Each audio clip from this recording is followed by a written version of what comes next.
aproximasse. Imagine então uma grande roda, nós somos amigos e eu queria falar para vocês que eu entendo que não tenha nenhum assunto mais pertinente, mais oportuno do que falar sobre a vida. E a nossa vida começou lá no Jardim do Éden, no Paraíso, onde a vida funcionava como deveria funcionar. Nós experimentamos nessa vida lá com Adão e Eva, e essa vida funcionava como deveria funcionar, porque dois elementos essenciais da vida se faziam presentes naquele ambiente: a presença de Deus e a vontade de Deus sendo obedecida. Sem esses dois elementos a vida não funciona. E quando um deles foi quebrado, os dois se retiraram, o homem foi tirado daquele ambiente, porque a vida só podia funcionar com esses dois elementos: a presença de Deus e a vontade de Deus sendo feita. E o homem passou então a experimentar na sua história uma vida que não era vida, sim morte, maldição, porque estava longe da presença de Deus e sem fazer a vontade dele. Então a Bíblia começa, a revelação divina nas Escrituras começa contando a nossa história, a história de cada um de nós a partir de Caim. Caim mata seu irmão e Deus então chega a ele e diz: olha, a tua vida vai ser pior que a do teu pai, Adão. O teu pai já tem maior dificuldade de conseguir plantar e colher. Você não vai nem conseguir, a terra não vai dar os frutos para você. Você não vai conseguir, não adianta plantar aquilo, a terra não te dará os frutos, não te dará teu sustento. E Caim disse então: que peso é esse? É insuportável este peso na minha vida. E Caim tinha ainda outro problema, porque ele derramou sangue inocente e ele então tinha na sua mente: o primeiro que ele encontrava derramar o sangue. Então Caim teve dois problemas. A nossa história tem dois problemas: do sustento e da segurança. Então, em Gênesis 4, onde está contando essa história de Caim, se vocês abrirem aí, vocês vão descobrir que tem algo, parece que inusitado, sem propósito, mas lá na Bíblia está sem propósito. E então conta a história de Caim, dizendo que Caim então se tornou um fugitivo, se tornou um errante. E Caim, sem Deus e sem fazer a vontade dele, ele achou um recurso humano para que tivesse segurança e sustento. Diz Gênesis 4 que Caim edificou uma cidade. É o primeiro registro de cidade na Bíblia. Caim então constrói uma cidade, edifica uma cidade e vai viver na cidade. Porque na cidade é algo que aparentemente pode se viver sem Deus e sem fazer a vontade dele, porque os recursos de segurança e sustento parece que a cidade oferece. Contando os descendentes de Caim, então, a cidade foi dada o nome de Enoque, o filho de Caim. Gênesis 4 prossegue, então, que Caim teve um descendente chamado Lameque. De Lameque conta que, ainda que houve uma situação, ele só em pisar no pé dele, ele já matou mais um. E então é terrível essa situação de viver sem Deus, sem fazer a vontade dele. E de Lameque conta que ele teve 3 filhos: Jabal, Jubal e Tubal-Caim. Jabal é aquele pai das tendas e o pai do gado. E quando fala de pai, nós estamos sabendo que é aquele que iniciou, precursor, é aquele que iniciou essa ciência na terra. E viver em cidade não é fácil, mas a cidade parece sustentar aqueles que não têm Deus, que não querem nada saber de Deus e que vivem sem Deus. Então na cidade é preciso ter os negócios acontecem na cidade. Então Jabal é esse pai do gado e das tendas, porque a terra não produziria nada para os descendentes de Caim, e era preciso então negociar com aqueles que estavam produzindo e conseguindo alguma coisa da terra. Então gado e tenda era fácil de negociar e ter o seu sustento.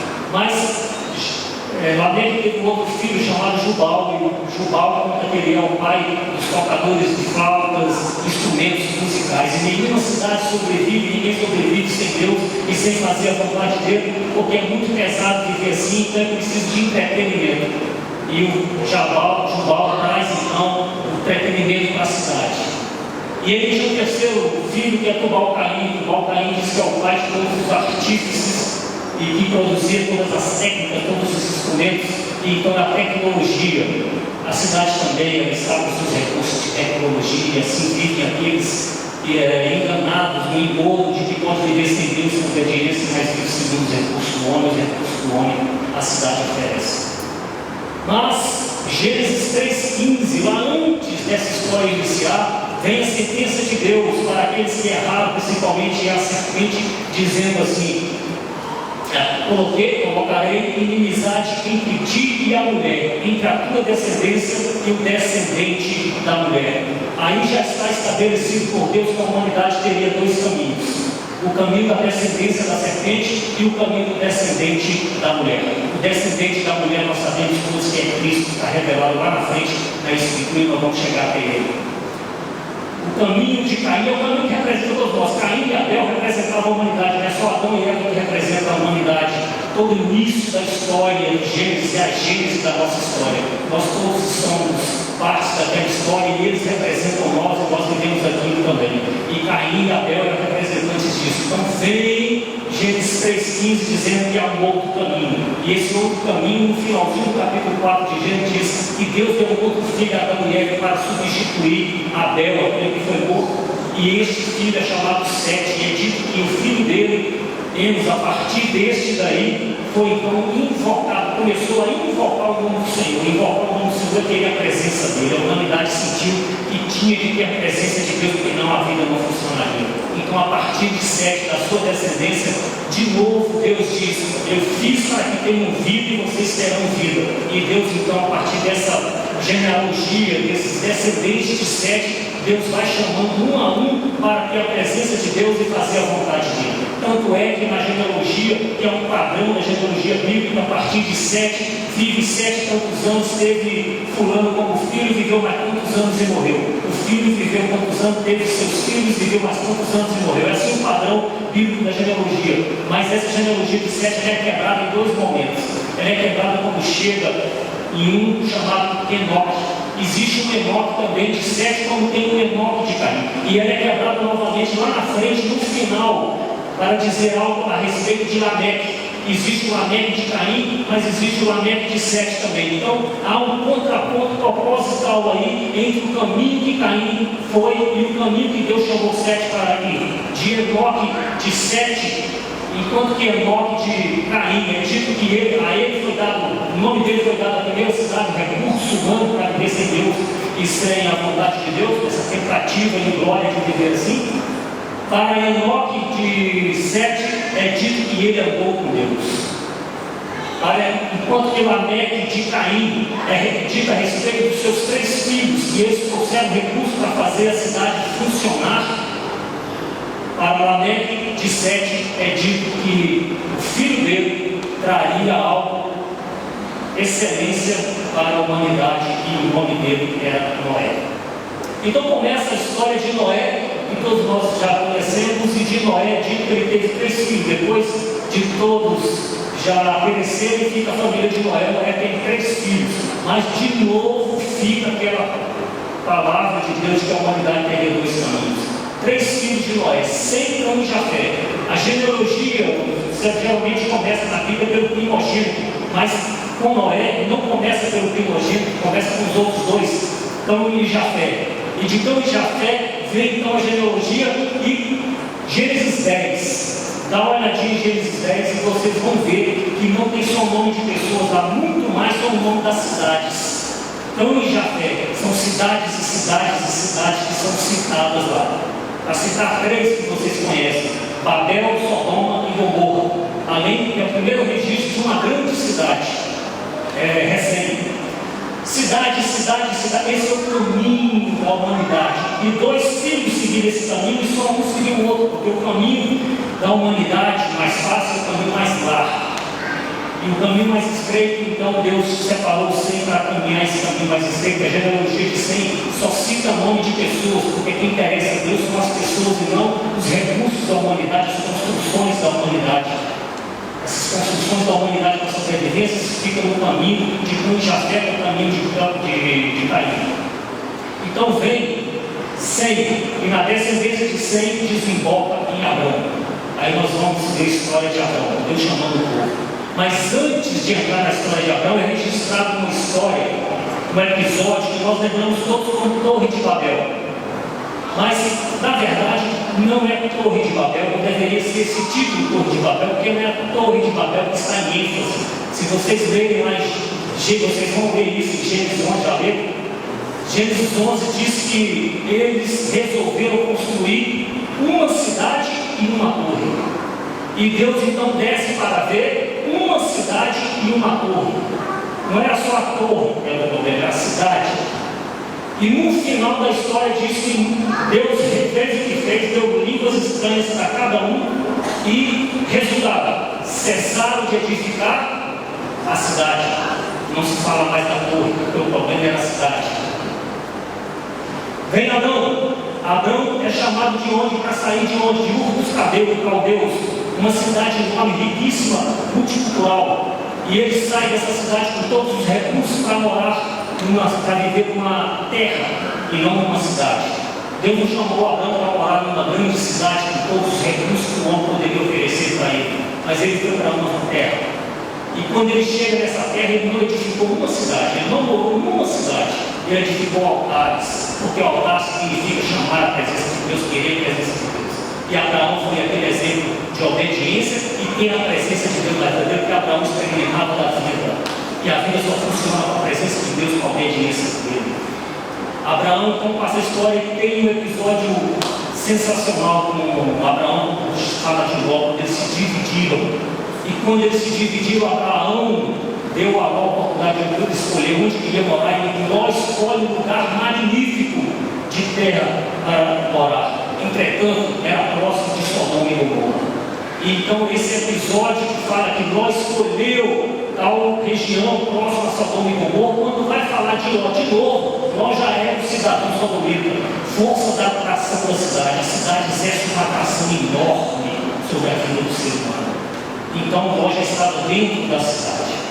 Uma informação muito importante que está quando Ló escolhe seu lugar, e que às vezes passa desapercebido na leitura nossa, é que está registrado lá que quando Ló viu aquele lugar, parecia o jardim do Éden. Era como o jardim do Éden. E a terra prometida é um pedaço de terra, no mundo amaldiçoado, um pedaço de terra abençoado, como para que o ser humano que tem vida em Deus e obedece, pudesse experimentar do que é o jardim do Éden aqui. Então, voltamos lá para Ló dentro da cidade. E Ló tem que ser retirado da cidade.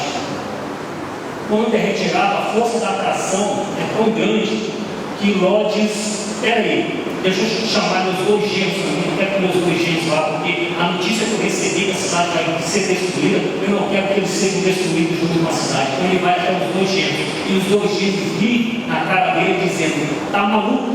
Que história é essa de Deus de ser destruída a cidade? E não quiseram ir com Ló. Mas não foi só eles que não quiseram ir. Ló se demorou muito de sair da cidade, a ponto do anjo ter que agarrar no braço de Ló e tirar a força da cidade devido à atração, a força da atração da cidade. E Ló saiu então arrancado da cidade com sua esposa e seus dois filhos. E no caminho, que foi recomendado, não olhe para a cidade, mas a mulher de Ló olhou para a cidade e deu um estado de sol, porque a mulher de Ló tinha saído da cidade, mas a cidade não tinha saído de dentro da mulher de Ló. E a força da atração da cidade ainda é tão grande que a recomendação era para que Ló e seus filhos fossem para a montanha, para o monte, para nenhuma cidade. Entretanto, ele vê uma pequena cidade. Ele se acostumou tanto a viver na cidade que ele achava que não dava conta de sair fora da cidade. Ele pediu para os anjos que ficasse pelo menos naquela pequena cidade. Foi concedido a ele ficar naquela pequena cidade, mas por pouco tempo caiu a ficha e ele diz: eu vou para a montanha, porque lá então eu. Aí permanece Abraão na terra prometida, se construiu uma cidade, edificando altares, presença de Deus, obediência a Deus, e vai sua geração em geração. Tem Jacó, e uma filha de Jacó, algo que é história nossa. Essa história da Bíblia é a nossa história. E uma filha de Jacó, no momento que eles estavam morando próximo a uma cidade, ela saiu de casa para ver como que as outras meninas, moças, viviam, e ela foi atraída pela forma de viver das moças da cidade, e deu o que deu, aquela confusão toda com a família, prejuízo. Bom, chegou um momento em que a história da Bíblia revela conta que foi formado na terra uma grande potência, a primeira potência mundial, o Egito, e o povo de Deus foi para lá, e o povo de Deus foi atraído por lá, estava lá. E o povo de Deus lá teve as suas benesses. ganhou de Faraó as melhores terras, todas as condições para viver, foram viver bem e melhor na grande potência mundial. E nós vivemos com isso, é a nossa história, nós queremos ter o melhor. Entretanto, eles não eram da grande potência mundial, eles eram outro povo, eles eram para viver na terra que manda leite e mel. E passaram-se os anos de tornar escravos, eles eram apenas fazedores daqueles confortos que eles não tinham, luxos que eles não usufruíam, mas que os outros usufruíam, porque os outros eram da grande potência mundial, mas eles não, eles eram de Deus e a presença de Deus lhe bastava.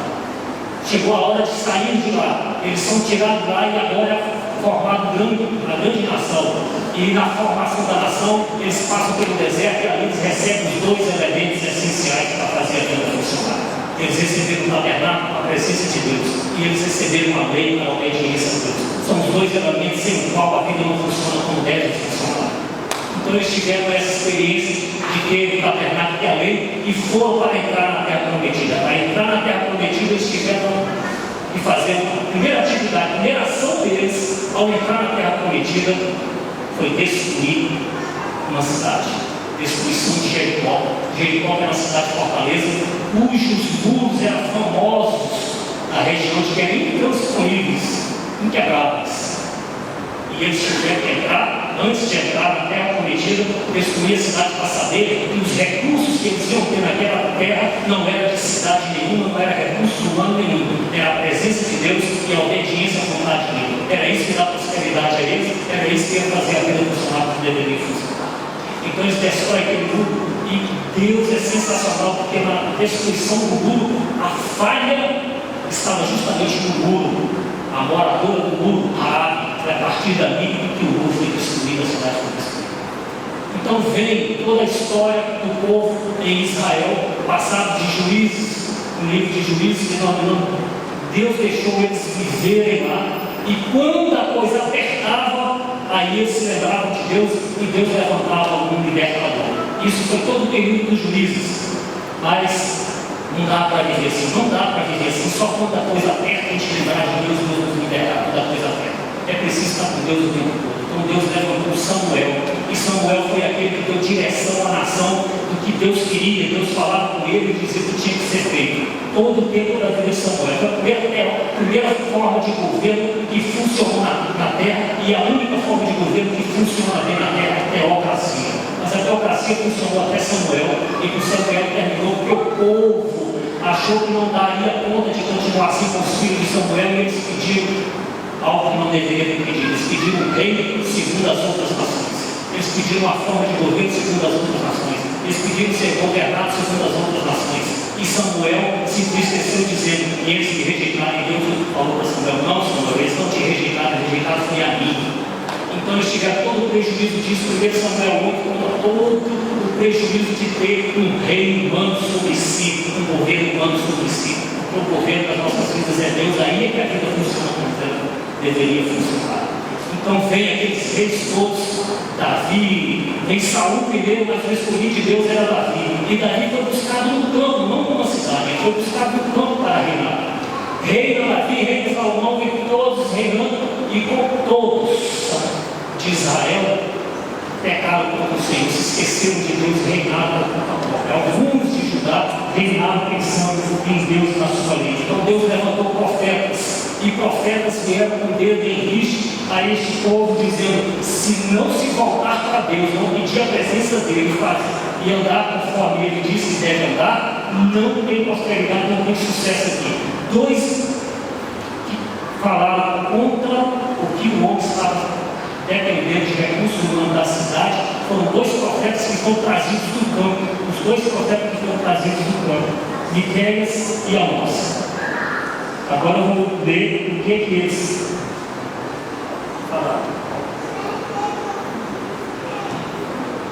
O Otto escreveu hoje no ônibus, e aí eu não vou usar muito mesmo. Olha, Amós, porque Israel não sabe fazer o que é reto, diz o Senhor, e entesoura nos seus castelos a violência e a devastação. Olha, Miqueias, E sucederá naquele dia, diz o Senhor, que eu eliminarei do meio de ti os teus cavalos e destruirei os teus carros de guerra. Destruirei as cidades da tua terra e deitarei abaixo todas as tuas fortalezas. Eliminarei os feiticeiros das tuas mãos e não terás adivinhadores no meio de ti. Eliminarei as tuas imagens de escultura e as tuas colunas. E eu já não te inclinarás, e tu já não te inclinarás diante da obra das tuas mãos. Eliminarei no meio de ti os teus postes ídolos e destruirei as tuas cidades. Com ira e furor tomarei vingança sobre as nações que não me obedecem. O envolvimento nosso com os recursos humanos, achando que nós vamos ter prosperidade, significado na vida, não são os recursos do homem que estão aí na cidade nos oferecendo. A presença de Deus e a vontade dele sendo feita. É assim que as coisas funcionam. Mas eles não ouviram os profetas. Apenas alguns, chamados de remanescentes, ouviram os profetas. Mas o envolvimento com os recursos do homem era tão grande que ninguém conseguiu desvirtuar o curso da sua história e continuaram a sua história dentro do curso do mundo, segundo o curso deste mundo. Então veio uma nação, Israel foi destruída e Judá foi levado ao cativeiro. No cativeiro eles aprenderam é Deus que faz a vida funcionar e nós queremos Deus. Foi dada a oportunidade de voltar e eles voltaram. E quando eles voltaram, estava tudo destruído. Foi destruído Jerusalém, a sua capital, os muros de Jerusalém, as casas de Jerusalém, tudo foi destruído. E quando eles voltaram, a primeira coisa que eles construíram, o Zorobabel, foi o templo, porque eles entenderam que a presença de Deus era necessária. Aliás, foi Deus que deu a Ciro, o rei dessa ainda, manda eles de volta e fala para eles construírem um templo. Vieram sem casa, sem segurança e sem sustento. Mas a primeira coisa que eles correram atrás de construir foi o templo, porque sem a presença de Deus não adianta correr atrás das outras coisas. Segunda coisa que eles construíram. Já construíram o templo, não construíram casa e nem construíram muro. Segunda coisa foi o restabelecimento da lei com essas, porque eles sabiam que não basta ter a presença de Deus, é preciso ter a vontade de Deus sendo feita. Assim que as coisas funcionam, assim que a vida funciona. Por último, é que veio Elias e então reconstruiu o muro da cidade e as casas. Veio então o descendente da mulher. Veio então Jesus Cristo, o descendente da mulher, dizendo: eu sou a vida. Aquele que os profetas anunciaram é Emmanuel, o Deus conosco, o Deus, a vida, Deus como nunca antes. A vida aconteceu no nosso meio, em Jesus Cristo, porque Deus, Ele era Deus entre nós, era Deus conosco, era Emmanuel.